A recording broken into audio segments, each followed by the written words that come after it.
하나님 말씀 봉독하겠습니다. 열왕기하 16장 10절에서 16절까지의 말씀입니다. 구약 589면 어간에 있습니다.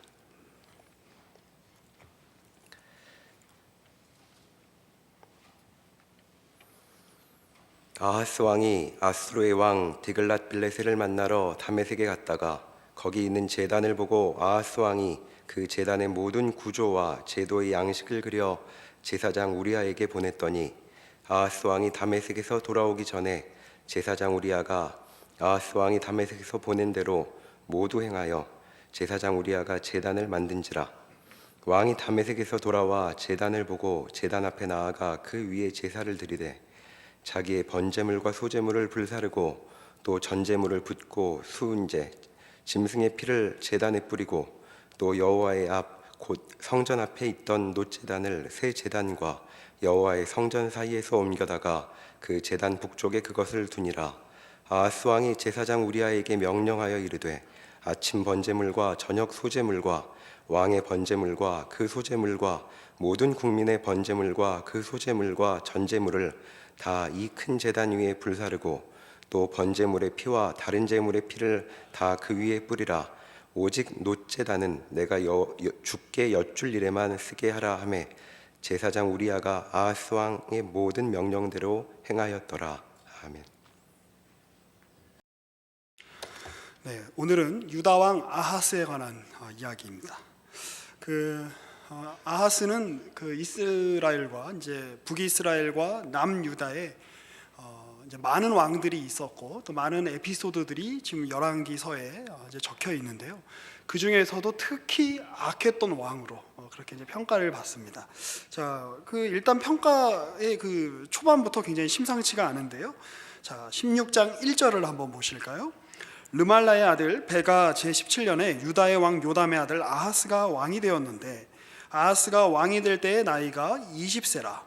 예루살렘에서 16년간 다스렸으나 그의 조상 다윗과 같이 아니하여 그의 하나님 여호와께서 보시기에 정직히 행하지 아니하고 이스라엘의 여러 왕의 길로 행하며 또 여호와께서 이스라엘 자손 앞에서 쫓아내신 이방 사람의 가증한 일을 따라 자기 아들을 불 가운데로 지나가게 하며 또 산당들과 작은 산 위와 모든 푸른 나무 아래에서 제사를 드리며 분향하였더라라고 그렇게 평을 시작하고 있습니다. 전에 한번 말씀드리기를 이스라엘 그리고 유다의 왕들에 대한 평가는 세 종류가 있었습니다. 다윗의 길을 따랐는가, 그리고 여로보암의 길을 따랐는가. 그 여로보암은 중간에서 갈팡질팡하기라도 했는데 아예 하나님의 언약을 무시하고 정말 이방 신을 섬기는 마치 언약 백성이 아닌 것처럼 살게 만든 아합의 길이 또 있었죠.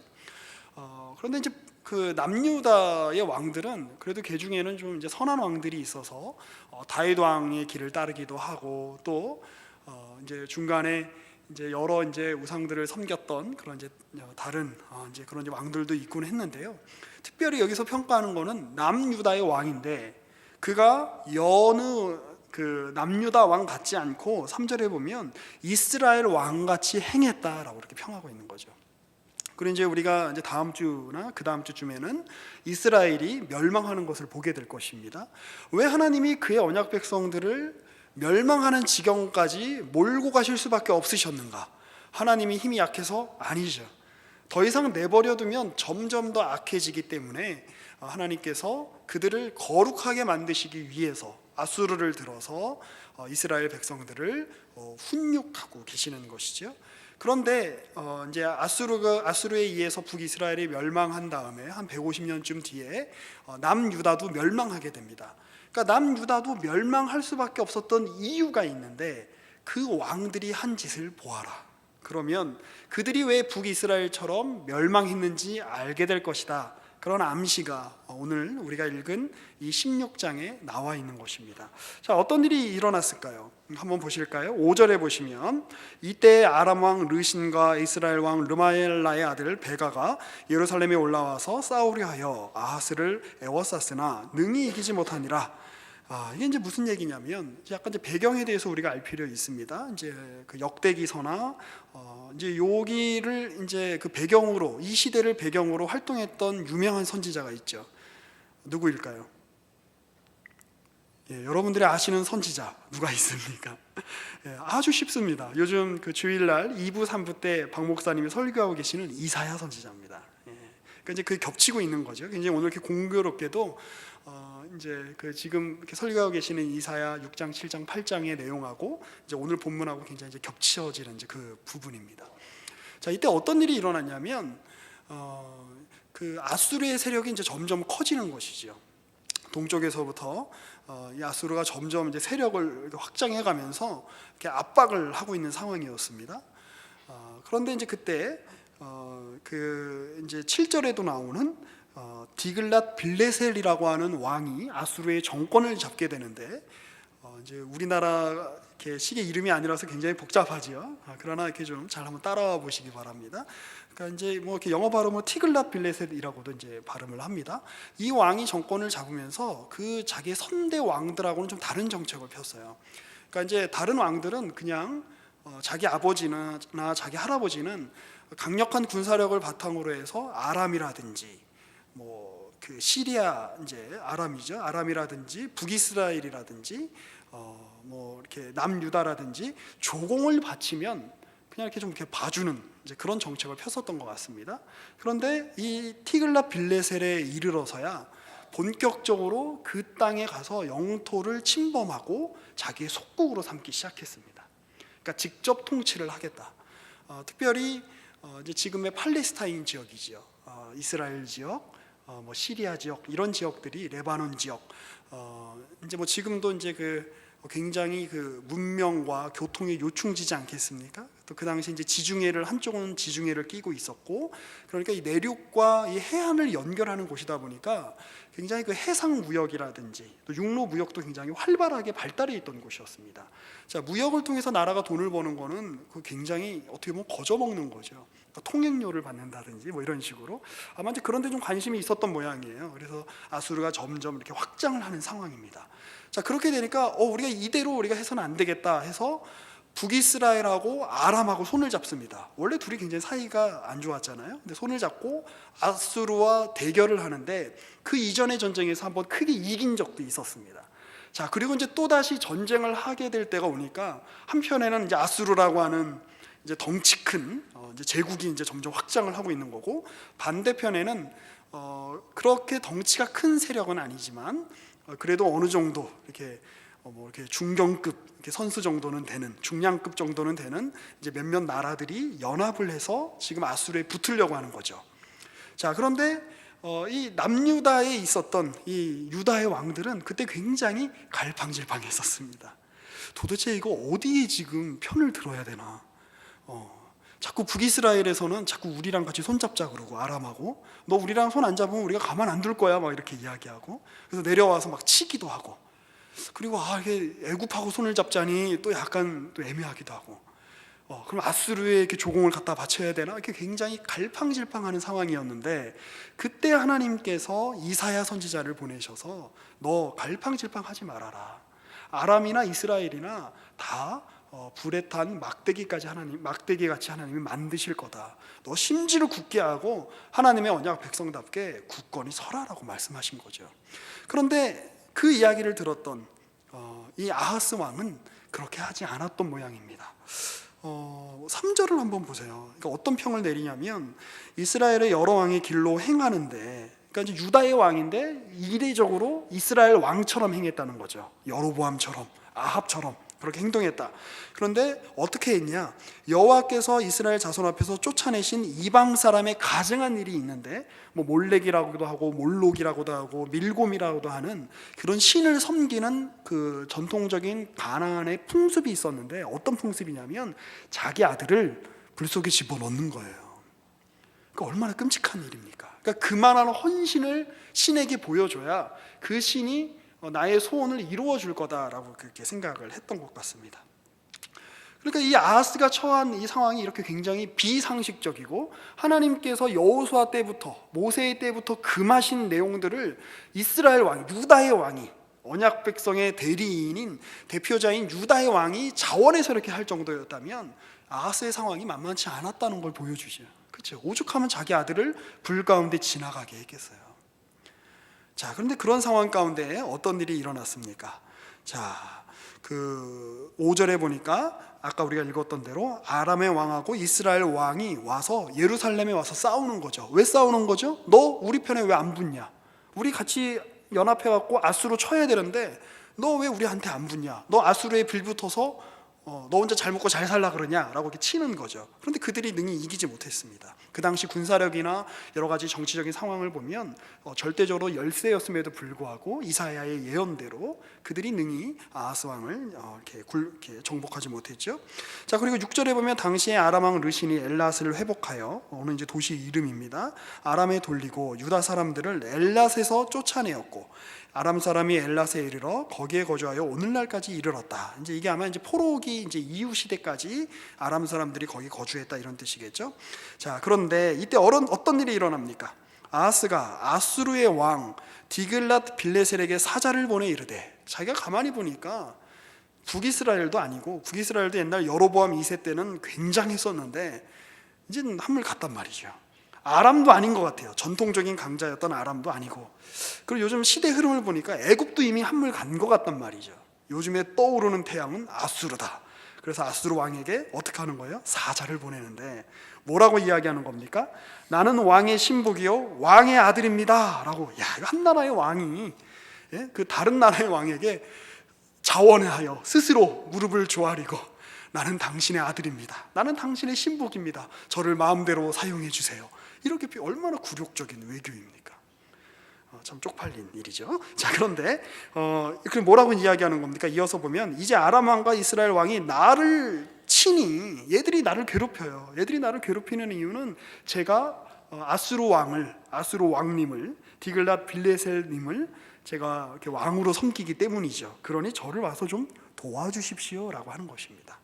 자, 이 아수르 왕 입장에서는 얼마나 고마운 이야기입니까? 그렇지 않아도 이 팔레스타인 지역에 침을 흘리고 있는데 이제 어떤 명분으로 그 땅을 칠까 이렇게 고민하고 있는데 남유다의 왕이 와서 자기를 도와달라 그러니까 이 군사적으로 개입할 아주 좋은 명분이 생기지 않았겠습니까? 우리나라 옛날에 그 일제강점기 그 이전 시대를 보면 그런 복잡한 시절들이 있었잖아요. 청나라 군대가 들어와 있고 러시아 군대가 들어와 있고 일본 군대가 들어와 있어서 어떻게 하면 자기들의 군사력을 이렇게 명분을 가지고 이 땅에서, 이 조선 땅에서 행사할 수 있을까 시시탐탐 노렸던 것 같이 지금 아수르 왕이 아주 좋은 명분이 생긴 것입니다. 군사적 개입을 할. 그래서 개입을 하죠. 자, 그런데 아하스가 또 어떻게 했냐면 8절에 보면 여호와의 성전과 왕궁 곳간에 있는 은금을 내어다가 아수르 왕에게 예물로 보내버렸습니다. 여호와의 성전에 있는 이 은금은 하나님을 위해서, 그러니까 성전을 위해서 쓰여져야 되는 거죠. 근데 그거를 아수르 왕에게 홀딱 보내버렸어요. 자, 그 얘기를 듣고 9절에 아수르 왕이 신나서란 말은 성경에 없지만 아마 신나서 그 청을 듣고 곧 올라와서 다메섹을 치고 점령하고 그 백성을 사로잡아 기르러 옮기고 또 르신을 죽였습니다. 다메섹은 아람의 수도지요. 참 이게 얼마나 그러니까 이제 굴욕적인 그런 일들입니까? 잠깐 그 사무엘하 7장을 한번 보시겠습니까? 사무엘하 7장 14절을 한번 보시면 이게 지금 이제 나단이 다윗에게 소위 말하는 이제 다윗 언약을 하나님께서 주시는 이 다윗 언약을 나단의 입술을 통해서 지금 선포하고 있는 상황입니다. 그래서 이제 하나님께서 다윗 너를 정말 계속해서 너의 후손들을 이스라엘의 왕으로 세울 것이다 라고 말씀하시는 내용인데요. 12절부터 한번 보겠습니다. 내 수완이 차서 내 조상들과 함께 누울 때에 내가 네 몸에서 날 내 씨를 내 뒤에 세워 그의 나라를 견고하게 할 것이다. 네가 죽어도 너의 후손들을 통해서 그의 나라를 견고하게 할 것인데 그는 내 이름을 위하여 집을 건축할 것이요 나는 그의 나라 왕위를 영원히 견고하게 하리라. 이게 이제 가깝게는 솔로몬에 대한 예언일 수도 있지만 길게는 이제 그 다윗의 모든 후손들에 대한 예언인 것이죠. 그리고 신약으로 오면 예수 그리스도로 이게 성취되는 것인데요. 일단은 아직 예수 그리스도께서 오시기 전이기 때문에 이것은 역시 다윗의 후손이었던 아하스에게도 동일하게 적용이 되는 말씀인 것이죠. 그런데 14절에 보면 뭐라고 말씀하십니까? 나는 그에게 아버지가 되고 그는 내게 아들이 될 것이다. 무슨 뜻입니까? 너희 유다의 왕들은, 너의 다윗의 후손들은 내가 왕으로 세울 텐데 누구를 아버지로 섬겨라? 누구를 왕으로 섬겨라? 오직 여호와 하나님 한 분만을 아버지요 왕으로 섬겨라 라고 하는 것입니다. 그런데 지금 아하스는 강력한 군사력 앞에 아수르 왕에게 자기가 스스로 찾아가서 자기 스스로 신하를 보내, 조공을 보내, 머리를 이렇게 조아리고 뭐라고 이야기하는 겁니까? 내가 당신의 신복이고 내가 당신의 아들입니다라고 이야기하는 것이죠. 도대체 하나님은 어디 계시는 걸까요? 아하스의 마음속에. 이 복잡한 국제 정세 속에서 그는 하나님을 생각할 여력조차 없었던 것일까요? 아하스는 한 발자국 더 나아가 더 놀라운 일을 행합니다. 10절을 한번 보실까요? 10절을 보시면 아하스 왕이 아수르의 왕 디글랏 빌레셀을 만나러 다메섹에 가지요. 이제 디글랏 빌레셀이 아람의 군대를 꺾고 아람의 수도였던 다메섹을 점령하고 이제 거기에서 아마 개선식 같은 걸 했던 모양이겠죠. 그러니까 거기에 이제 가서 이제 얼굴을 이제 보여주러 이렇게 갑니다. 그런데 거기에 있는 이제 제단이 있는데 이제 아마 학자들은 생각하기를 그렇게 생각합니다. 예나 지금이나 이제 전쟁이 나면 굉장히 많은 수의 전사자들이 생기기는 마련이죠. 그리고 이제 그들의 어떤 혼을 혹시 이제 위로해주는 소위 말하는 위령제라는 것들을 이렇게 하기 마련인데 아마 이제 이 당시에 제단을 쌓았던 것도 그런 용도였을 거다라고 생각하는 학자들이 있습니다. 어찌됐건 굉장히 제단이 컸던 모양이에요. 뭐와 비교될 정도로 솔로몬 성전에 있었던 하나님께 제사를 드릴 때 사용되었던 이 제단하고는 이렇게 비교할 수 없을 정도로 굉장히 크고 웅장한 모습이었던 것 같습니다. 자, 아하스가 어디에서 뿅 갑니까? 그 멋진 모습에 뿅 갑니다. 그리고 지금 아수르의 지금 군사력이 얼마나 지금 강할 때입니까? 그걸 보고 아하스의 마음이 완전히 홀딱 거기에 빠지게 되죠. 그래서 어떻게 합니까? 그 선지자 중에 우리아라고 하는 선지자가 있는데 그 제단의 모든 구조와 제도의 양식을 그려서 제사장 우리아에게 보냅니다. 그러니까 아마 이 우리아는 일반 제사장은 아니었을 것 같아요. 이런 왕의 명령을 받았던 걸 봐서는 대제사장이거나 제사장 중에 굉장히 높은 위치에 있던 제사장이었겠죠. 그리고 11절에 보면 아하스 왕이 다메섹에서 돌아오기 전에 제사장 우리아가 아하스 왕이 다메섹에서 보낸 대로 모두 행하여 참 충실한 제사장이죠. 근데 재밌는 거는 이 우리아라고 하는 제사장은 그 이사야서 8장에 나오는 제사장이기도 합니다. 그러니까 이사야가 자기 아들들의 이름 그렇게 서판에 썼을 때 그걸 전달해 준 사람이 바로 이 우리아라고 하는 제사장이에요. 그러니까 이 시대가 어땠는지를 이렇게 짐작할 수 있는 거죠. 왕도 갈팡질팡하고 제사장도 갈팡질팡하는 상황인 것입니다. 마음을 어디에다 못 놓는 거예요. 불안해서. 약간 우리 시대 같죠? 계속 한번 더 보시고 얘기를 나누시죠. 또 12절에서 14절 이렇게 보면 왕이 다메섹에서 돌아와 제단을 보고 제단 앞에 나아가 그 위에 제사를 드리되 자기의 번제물과 소제물을 불사르고 또 전제물을 붓고 수은제는 이제 화목제입니다. 수은제 짐승의 피를 제단에 뿌리고 또 여호와 앞 곧 성전 앞에 있던 놋제단을 새 제단과 여호와의 성전 사이에 옮겨다가 그 제단 북쪽에 그것을 두니라. 이걸 왜 옮겼는지는 구체적인 이유가 나오지 않아요. 그러나 중요한 것은 이 놋 제단을 여기에 두라라고 명령하신 것은 사람이 아니었다는 것입니다. 언제 되었던 명령이죠? 출애굽기에, 레위기에 모세를 통해서 하나님이 정해주신 예배의 방식이었어요. 그런데 그 예배의 방식을 아하스가 자기가 보기에 선한 대로 막 바꾸는 것입니다. 무엇입니까? 나는 더 이상 하나님의 말씀에 경청하지 않겠습니다. 그것에 나는 존중하지 않겠습니다. 왜? 여호와 하나님이 신으로 있는 우리나라보다 저기 저 아수르 어떤 신을 섬겼는지는 잘 모르겠지만 어쨌든 그들이 섬겼던 그 신, 그 강력한 국가, 나는 그것을 보고 오니까 그것이 훨씬 좋아 보입니다. 그리고 누구의 눈치를 보는 것입니까? 하나님의 눈치를 보는 것이 아니라 아수르 왕의 눈치를 보는 것이죠. 계속 한번 읽어볼까요? 15절에 보면 왕이 제사장 우리아에게 명령하여 이르되 어떤지 이렇게 저렇게 하라라고 하니까 16절에 제사장 우리아가 아하스 왕의 모든 명령대로 행하죠. 그리고 17절에 보니까 아하스 왕이 물두멍 받침의 여판을 떼내고, 그러니까 자기 마음대로 이제 뗀 거예요. 그리고 물두멍을 그 자리에서 옮기고 또 놋바다를 놋소 위에서 내려다가 돌판 위에 그것을 두며 또 안식일에 쓰기 위하여 성전에 건축한 낭실과 왕이 밖에서 들어가는 낭실을 아수르 왕을 두려워하여 여호와의 성전에 옮겨 세웠더라. 그러니까 왕이 들어가기 위한 성전의 그 입구, 그 길을 아예 없애버린 거예요. 그 얘기는 무엇입니까? 자기는 여호와 하나님을 예배하지 않겠다라는 뜻이죠.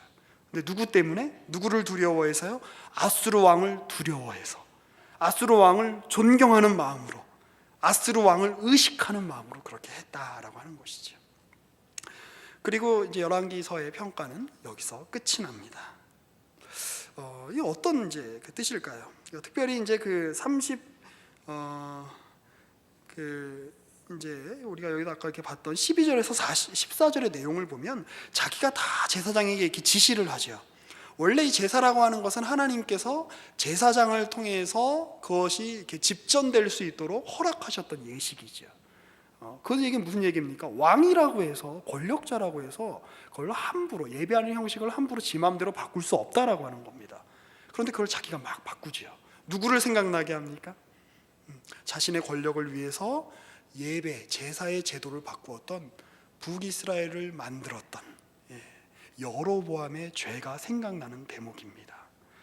하나님의 성전은 오로지 예루살렘에만 있었어야 함에도 불구하고 그가 단과 베델에 단을 세웠던 것처럼 지금 북이스라엘의 초대 왕이었던 여로보암이 했던 일을 그대로 남유다의 왕인 다윗의 후손인 아하스가 저지르고 있다. 그러니 이런 나라를 하나님께서 계속해서 지탱해 가셔야 하고, 이런 나라를 하나님 계속 보호하셔야 되고, 이런 왕권을 하나님께서 계속해서 지키실 이유가 무엇이겠는가라고 지금 이 열왕기서의 저자는 우리에게 묻고 있는 것입니다. 독자들에게. 자기 마음대로 구조를 변경하지요. 그리고 하나님을 위한 예배가 아니라 자기를 위한 예배, 아수르 왕을 위한 예배를 어떻게 보면 드리고 있는 것입니다. 그런 성전이라면 없어도 좋다라고 하나님이 이 역사를 통해서 말씀하고 계시는 것입니다. 이런 지경인데 어찌 남유다도 북이스라엘처럼 멸망하지 않을 수 있겠는가? 만일 새로운 세대가 믿음을 지키지 않는다면 그 이전에 다윗이 아무리 하나님 앞에 선한 왕으로 섰었고, 또 솔로몬이 아무리 하나님 앞에 아름다운 성전을 지었다라고 할지라도 그의 후손들이 이렇게 믿음을 지키지 않는다면 성전 따위는 확 사라져도 된다는 것이 하나님의 지엄하신 말씀입니다. 그 아하스가 내린 결정은 마치 이런 결정과도 같다고 어느 주석가가 이렇게 설명을 했는데 굉장히 공감이 갔습니다. 제 식으로 풀어서 설명하면 이렇습니다. 예를 들어 어떤 형제가 어떤 자매를 만나서 이제 결혼을 하기로 결심을 했습니다. 너무 자매를 사랑해서 내가 이 자매와 결혼해야지. 그런데 결혼하는 게 만만치 않은 겁니다. 그 장인어른이 내 눈에 흙이 들어가기 전에는 절대 안 되네부터 시작해서 갑자기 장모님이 폐물을 많이 해오라 그러고 가상적인 예입니다. 하여튼 뭐 많은 것들을 요구합니다. 쉽지 않습니다. 그런 상황에 또 자매가 이렇게 가끔 이제 이렇게 까탈스럽게 굽니다. 짜증을 내고 왜 이렇게 오빠는 자매가 형제보다 연하란 말은 안 했는데 그 오빠란 말이 제가 확 튀어나오네요. 왜 이렇게 오빠는 왜 그 부모님을 설득하지 못하는가 막 바가지를 긁습니다. 근데 이 스트레스를 견디다 못해 이 형제가 어떻게 하면 이 결혼을 할 수 있을까 막 이렇게 고민을 하다가 결국 다른 여자와 바람을 피는 것입니다. 마치 지금 아하스의 상황은 그런 상황과도 같다는 거죠. 무슨 말씀인지 이해가 가십니까? 그렇죠? 어떻게 하면 하나님의 백성으로 자신의 나라를 지켜낼 것인가, 정체성을 지켜낼 것인가, 이 풍전등화 같은 상황 속에서 그러나 하나님이 걸출한 예언자인 선지자인 이사야를 보내주셔서 내가 너와 함께 하겠다, 임마누엘의 약속을 주시지 않았습니까? 근데 그게 귀에 안 들어오는 거죠. 그걸 돌파하기 위해서 이상한 걸 자꾸 선택하는 겁니다. 자기 자식을 불에 지나가게 하고 아수르 왕한테 찾아가가지고 내가 당신의 아들입니다 이러고 거기에 있는 온갖 제단에 좋아 보이는 것들을 다 베껴오고, 이것은 이제 이렇게도 우리가 아마 생각해 볼 수 있을 것 같습니다. 오늘날도 마찬가지입니다. 오늘 하나님께서 우리에게 주신 이 예배의 정신, 오늘 하나님께서 우리에게 주신 그 명령 외에 무슨 인간적인 것을 더 더할 수 있겠습니까? 그럴 일은 없겠습니다만 우리 아까 우리 이제 찬양인도했던 우리 형제가 굉장히 훤칠하고 잘생겼죠. 오늘 아주 이렇게 전형적인 교회 오빠죠. 근데 토요일 날 어저께 이제 잠실 주경기장에서 하는 마룬 5의 공연을 보고 온 거예요. 그리고 거기서 큰 감동을 받는 거죠. 저 공연장은 얼마나 큰가. 요즘은 이제 그런 거 잘 안 합니다만 옛날에는 이제 해외에서 그 락 그룹이 이렇게 와서 공연하고 그러면 헬기 타고 막 내려오고 그랬거든요. 예를 들어 이제 헬기 타고 막 내려왔다고 합시다. 그걸 보고 너무 감동을 받아서 좋아, 우리의 예배 때도 한번 해보자. 그래서 헬기는 안 되니 저 위에서부터 줄을 내려 로프를 타고 한번 내려오면서 기타를 치며 찬양을 인도해야지 라고 한다면 얼마나 웃긴 일이 되겠습니까?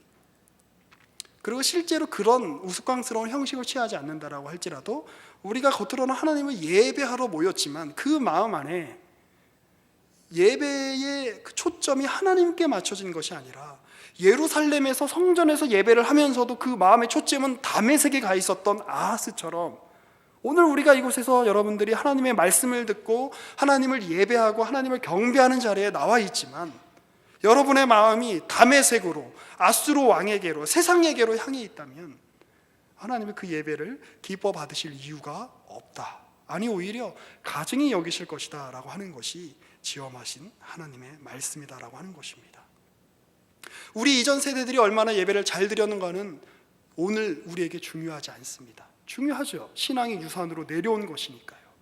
그러나 그 유산을 받은 우리가 오늘 이 자리에서 새로운 결단으로 하나님을 예배하고 주님을 온전히 섬기는 자로서 나아가지 않는다면 이 예배당이 다 무슨 소용이 있겠습니까? 이 이름이 다 무슨 소용이 있겠습니까?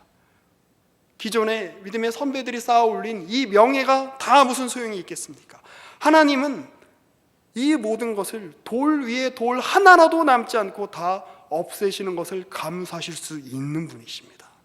예루살렘 성전도 그렇게 하나님께서 하셨다면 하물며 눈에 보이는 성전의 시대가 끝난 이 시대야 하나님이 오죽하시겠습니까? 지난 성취에, 지난 과거에 전 세대가 이룬 업적에 기대지 마십시오.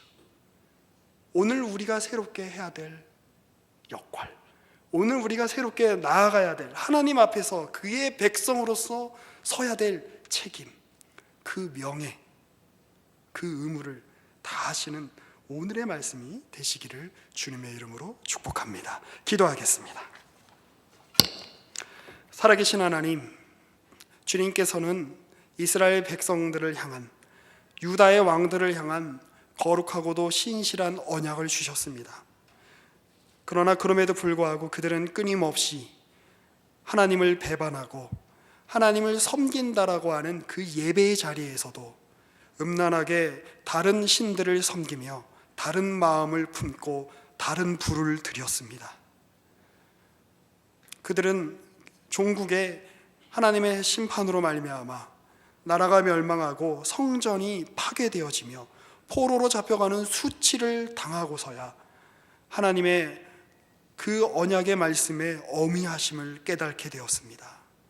주님, 그러한 역사를 가진 이스라엘의 역사를 오늘 우리가 성경으로 읽고 있사오니 우리가 그러한 우를 범하지 않게 하여 주시고 주의 성령께서 우리 가운데 함께 하여 주셔서 오늘 우리에게 말씀하시는 하나님의 그 요구와 하나님의 그 인도하심 앞에 신실한 믿음의 반응을 해 나아가는 우리 모두가 될 수 있도록 주님께서 힘과 용기를 더하여 주시옵소서.